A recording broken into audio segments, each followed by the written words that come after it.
Trung Quốc đang muốn tạo ra những ảnh hưởng tại Đông Nam Á. Đây không chỉ là một gã khổng lồ về kinh tế hay chính trị, mà ngay cả vị trí địa lý, diện tích và dân số. Nước này cũng đã tạo ra một sự tương phản đáng kinh ngạc khi so sánh với những quốc gia trong khu vực của chúng ta. Với kích thước đồ sộ, dân số đông bậc nhất, thực ra là bậc nhì thế giới, và vị trí chiến lược nằm ngay phía bắc của khu vực Đông Nam Á, Trung Quốc giống như một người anh lớn đứng xuống và muốn tạo ra một sân sau của mình. Nhưng Đông Nam Á không chịu ngồi im. Về mối tương quan địa lý giữa Trung Quốc và Đông Nam Á, thì Trung Quốc nằm ở một khu vực sát với chúng ta, đó là khu vực Đông Á, trải dài từ sa mạc Gobi phía bắc đến những khu rừng nhiệt đới giáp Đông Nam Á ở phía nam. Nước này có đường biên giới trên đất liền dài đến hơn 22.000 km, tức là dài bằng quá nửa vòng trái đất. Trong đó chia sẻ đường biên giới với 3 nước Đông Nam Á gồm có Việt Nam là 1, Lào là 2 và Myanmar là 3. Trong số này, đường biên giới với Myanmar là đường biên giới dài nhất, dài gần 2.200 km. Đường biên giới với Lào dài hơn 400 km và đường biên giới với Việt Nam thì ở độ giữa. Phía đông và đông nam Trung Quốc giáp với Biển Đông, một tuyến đường hàng hải huyết mạch nối Thái Bình Dương và Ấn Độ Dương, nơi mà họ đang tranh chấp gay gắt với nhiều nước trong khu vực Đông Nam Á. Vị trí của Trung Quốc giống như một người gác cổng khổng lồ, ở phía bắc thì chặn Nga, phía tây đối diện với khu vực Trung Á và cũng giáp với Ấn Độ, còn phía nam thì nhìn thẳng xuống Đông Nam Á. So với Đông Nam Á, nơi có nhiều đất nước nhỏ lẻ nằm rải rác trên bán đảo hoặc quần đảo như là Indonesia hay là Philippines, thì Trung Quốc là một khối đất liền thống nhất, tạo một lợi thế chiến lược rất lớn cho quốc gia này. Họ có diện tích khoảng 9,6 triệu km vuông. Con số này thì lớn gấp nhiều so với tổng diện tích của 11 quốc gia Đông Nam Á cộng lại, bởi vì 11 quốc gia Đông Nam Á cộng lại diện tích cũng chỉ khoảng 4,5 triệu km vuông mà thôi. Như vậy là Trung Quốc có diện tích lớn hơn gấp đôi tổng diện tích của cả khu vực Đông Nam Á. Còn nói về dân số, hiện nay họ có dân số khoảng 1,41 tỷ người, chiếm khoảng 18% dân số toàn cầu. Dù những năm gần đây đã chứng kiến dấu hiệu dân số Trung Quốc suy giảm, nhưng đây vẫn là một cường quốc dân số. Trong khi đó, cả khu vực Đông Nam Á cộng lại dân số cũng chỉ khoảng gần 700 triệu người, chính xác là 670 triệu người, tức là cũng chỉ bằng gần một nửa so với Trung Quốc. Cả dân số và cả diện tích đều bằng gần một nửa so với Trung Quốc. So sánh kỹ một chút thì Indonesia, dân số khoảng 275 triệu người, là đông nhất ở Đông Nam Á rồi thì cũng chỉ bằng 1/5 Trung Quốc. Vậy thì với ưu thế về mặt diện tích như vậy, ưu thế về mặt dân số như vậy và vị trí địa lý ở cạnh khu vực Đông Nam Á, Trung Quốc đang muốn tạo những ảnh hưởng gì và họ đã làm được những gì? Đầu tiên phải nói đến sức mạnh kinh tế. Kinh tế bây giờ sẽ quyết định mọi chuyện. Trung Quốc đang biến Đông Nam Á trở thành một phần hoàn hảo cho sáng kiến vành đai và con đường của họ. Một siêu dự án ra mắt vào năm 2013 với tham vọng kết nối châu Á, châu Phi và châu Âu thông qua hệ thống cơ sở hạ tầng được Trung Quốc xây dựng hoặc một phần được Trung Quốc tài trợ. Nhưng ở Đông Nam Á, sáng kiến vành đai và con đường không chỉ là những con đường, không chỉ là những cây cầu, mà nó là cách Trung Quốc cài dây kinh tế vào từng quốc gia và kéo họ gần hơn về phía Trung Quốc mà không phải ai cũng kịp nhận ra hoặc nhận ra nhưng không thể thay đổi. Hãy nhìn Lào, một quốc gia nhỏ bé với GDP chưa đầy 20 tỷ đô la Mỹ. Trung Quốc đã rót 6 tỷ đô la Mỹ xây tuyến đường sắt cao tốc Vientiane Bhutan, nối thủ đô của Lào với Vân Nam, biến Lào trở thành cửa ngõ cho hàng hóa Trung Quốc xuất xuống Đông Nam Á. Nghe có vẻ rất ổn, bởi vì Lào không còn là quốc gia hoàn toàn bị kẹp giữa núi, không còn là quốc gia bị ngắt đường ra biển, nhưng cái giá là khoản nợ khổng lồ, khoảng gần 1/3 GDP của nước Lào. Thế nên năm 2021, Lào đã phải nhượng quyền kiểm soát lưới điện quốc gia cho một công ty của Trung Quốc để giảm nợ. Ngay cạnh chúng ta, ở Campuchia, cảng Sihanoukville là một minh chứng sống động. Từ một vùng đất ven biển yên bình, nơi này giờ ngập tràn những sòng bài, khách sạn và bản hiệu tiếng Trung do các công ty Trung Quốc xây dựng.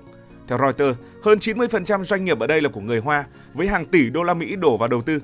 Nhưng người dân địa phương thì sao? Giá nhà tăng vọt, nhiều người bị đẩy đi nơi khác, còn lao động Trung Quốc thì tràn sang làm việc và không có lợi cho người Campuchia. Malaysia cũng không thoát. Một dự án có tên là tuyến đường sắt bờ biển phía đông, viết tắt là MRL, trị giá 11 tỷ đô la Mỹ do Trung Quốc tài trợ, từng bị chính phủ của Malaysia tạm dừng vì lo ngại nợ nần. Nhưng rồi vì sức ép kinh tế nên họ vẫn tiếp tục triển khai. Ở nhiều quốc gia khác thì ảnh hưởng Trung Quốc vẫn có.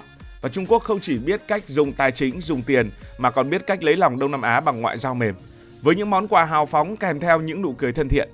Trong đại dịch Covid-19, khi cả thế giới lao đao, Trung Quốc đã tung đòn ngoại giao vaccine như một nước cờ cao tay. Indonesia đã nhận hơn 100 triệu liều Sinovac, Philippines được tặng hàng triệu liều Sinopharm, còn Thái Lan ký hợp đồng mua sắm lớn với Trung Quốc. Dù một số nước như Việt Nam nghi ngờ chất lượng vaccine Trung Quốc và chọn nguồn khác, nhưng hình ảnh của Trung Quốc vẫn ghi điểm trong mắt nhiều quốc gia trong khu vực Đông Nam Á. Quyền lợi kinh tế bao giờ cũng đi liền với quyền lợi chính trị. Về ảnh hưởng chính trị, Trung Quốc không bao giờ thích phô trương chính trị lộ liễu ở Đông Nam Á. Họ thích làm từ phía sau, như một nhà ảo thuật giấu tay ở trong áo. Ở Myanmar, trước và sau cuộc đảo chính năm 2021, Trung Quốc chơi với cả hai phía, vừa hỗ trợ quân đội bằng vũ khí, vừa âm thầm làm việc với phe phản đối các dân tộc thiểu số. Kết quả là, dù ai thắng, các mỏ ngọc bích và các dự án cơ sở hạ tầng trị giá hàng tỷ đô la Mỹ của Trung Quốc ở Myanmar vẫn nằm trong vùng an toàn. Thái Lan cũng là một ví dụ khác. Dù là đồng minh lâu năm của Mỹ, Thái Lan vẫn mua tàu ngầm S-26T từ Trung Quốc vào năm 2017, dù thương vụ sau đó bị hoãn vì tranh cãi. Quan trọng hơn, tập đoàn Huawei của Trung Quốc thắng thầu mạng 5G ở Thái Lan bất chấp cảnh báo từ Mỹ về lý do an ninh. Campuchia thì gần như trở thành một phần của Trung Quốc. Thủ tướng Hun Sen từng công khai gọi Trung Quốc là người bạn đáng tin cậy nhất trong nhiệm kỳ của ông. Và không ngạc nhiên khi Campuchia thường xuyên chặn các nghị quyết chống Trung Quốc tại ASEAN. Đổi lại, Trung Quốc rót hàng tỷ đô la Mỹ vào đập thủy điện, sân bay và cảng biển. Nó giống như một mối quan hệ có qua có lại, cả hai bên cùng có lợi. Và ảnh hưởng này cũng được xây dựng thông qua cộng đồng người Hoa tại khu vực Đông Nam Á. Đông Nam Á hiện nay có khoảng 30 triệu người Hoa, nếu tính cả người gốc Hoa đã hòa nhập qua nhiều thế hệ. Và nếu chỉ tính những người di cư đến ở thời gian gần đây, được gọi theo nghĩa Hán Việt là tân di cư, thì con số nhỏ hơn nhiều, khoảng 3 đến 5 triệu người kể từ thập niên 1980. Hãy xem những quốc gia nào tại khu vực Đông Nam Á đang bị ảnh hưởng nặng nề nhất bởi người Hoa. Với trên 10 triệu người, Indonesia có cộng đồng Hoa Kiều lớn bậc nhất tại khu vực Đông Nam Á xét về số lượng. Hầu hết đến từ Phúc Kiến và Quảng Đông vào quãng thế kỷ 17 đến thế kỷ 19. Họ làm thương nhân ở các cảng như là Sumatra hay Java. Dù bị đàn áp dưới thời của ông Suharto với chính sách khắc nghiệt, cấm trường học tiếng Hoa, đổi lại thành tên Indonesia, nhưng mà họ vẫn kiểm soát khoảng 70% kinh tế tư nhân tại Indonesia, quốc gia đang hướng đến có đến 100 triệu dân. Giờ đây, những thành phố như là Jakarta hay Medan đầy những khu phố tàu nhộn nhịp với tiếng Phúc Kiến và Quảng Đông vang lên khắp nơi. Nó giống như một Trung Quốc thu nhỏ giữa lòng của xứ vạn đảo. Thái Lan và Malaysia thì đều có cộng đồng người Hoa lớn. Nhiều thủ tướng Thái Lan, ví dụ như là ông Thaksin Shinawatra cũng có gốc Hoa, cho thấy họ không chỉ giàu có mà còn có quyền lực chính trị rất lớn. Còn tại Malaysia, dù đôi khi cộng đồng người Hoa bị ganh ghét vì họ giàu có, nhưng họ vẫn là xương sống của nền kinh tế, như một trụ cột chính trong ngôi nhà đa sắc tộc của Malaysia. Tương tự, Philippines, hàng ngàn lao động Trung Quốc làm việc trong ngành cờ bạc online, khiến chính phủ phải siết chặt visa từ năm 2020. Philippines cũng là một trong những quốc gia chịu ảnh hưởng kinh tế của người Hoa và chịu sự phức tạp do chính những người Trung Quốc mang tới. Và nếu nói về một quốc gia đặc biệt tại khu vực Đông Nam Á có ảnh hưởng của người Hoa thì đó chính là Singapore. Singapore chính là trái tim của Hoa Kiều, với khoảng ước chừng trên dưới 3 triệu Hoa Kiều, chiếm một phần cực kỳ lớn trong dân số của Singapore. Đây là quốc gia duy nhất ở Đông Nam Á mà người Hoa chiếm đa số như vậy. Họ đến từ thế kỷ 19 qua cảng Singapore của Anh, mang theo những kỹ năng buôn bán và xây dựng. Tiếng Phúc Kiến, Triều Châu, Quảng Đông từng phổ biến, nhưng ngày nay tiếng Anh và tiếng quan thoại đã chiếm ưu thế nhờ chính sách giáo dục. Ở Việt Nam, người Hoa tập trung tại thành phố Hồ Chí Minh, khu vực chợ lớn, đến từ Quảng Đông và Triều Châu thế kỷ 17, thế kỷ 18.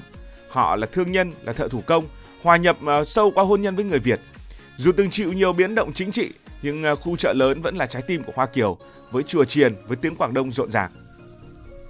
Như vậy, tổng cộng Đông Nam Á có khoảng 30 triệu người Hoa, tùy theo cách tính, tức là bao gồm cả hậu duệ qua nhiều thế hệ hay là chỉ những người di dân đến gần đây. Con số này lớn hơn dân số của nhiều nước châu Âu cộng lại. Dù chỉ chiếm khoảng 5 đến 6% dân số của cả khu vực, nhưng họ vẫn kiểm soát lớn kinh tế tư nhân ở nhiều nước. Không dừng lại ở đó, Trung Quốc còn có những nước đi văn hóa. Họ mở hàng trăm viện khổng tử khắp Đông Nam Á, từ những quốc gia gần gũi với họ cho đến những quốc gia không có đường biên giới chung với Trung Quốc.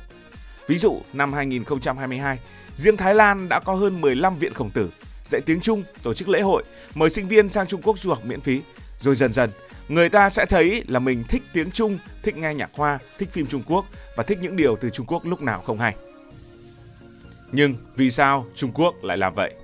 Trung Quốc xem Đông Nam Á như sân sau chiến lược của mình, gần để kiểm soát. Đông Nam Á cũng giàu tài nguyên để khai thác, với dầu mỏ, với gỗ và nhiều loại tài nguyên khoáng sản khác. Đây cũng là thị trường gần 700 triệu dân để Trung Quốc tiêu thụ hàng hóa. Indonesia với 275 triệu dân là nơi Trung Quốc đẩy mạnh bán hàng.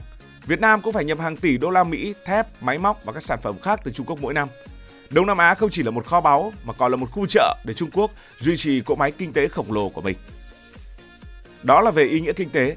Còn về chính trị, Trung Quốc muốn ảnh hưởng tại Đông Nam Á vì họ muốn đối phó với Mỹ, đối thủ lớn nhất trong cuộc đua trở thành một siêu cường. Đông Nam Á là bàn cờ chiến lược nơi hai gã khổng lồ này giằng co.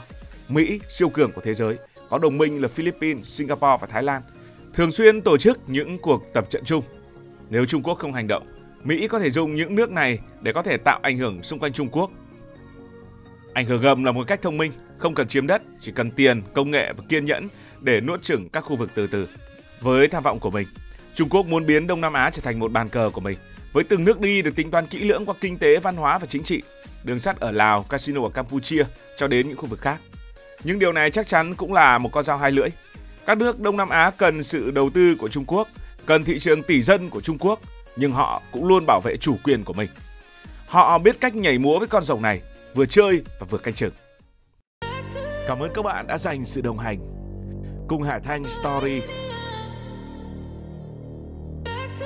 Đi qua những vùng đất,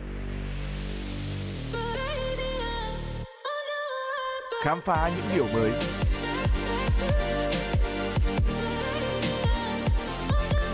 Đừng ngần ngại, hãy để lại những góp ý và xin được hẹn gặp lại.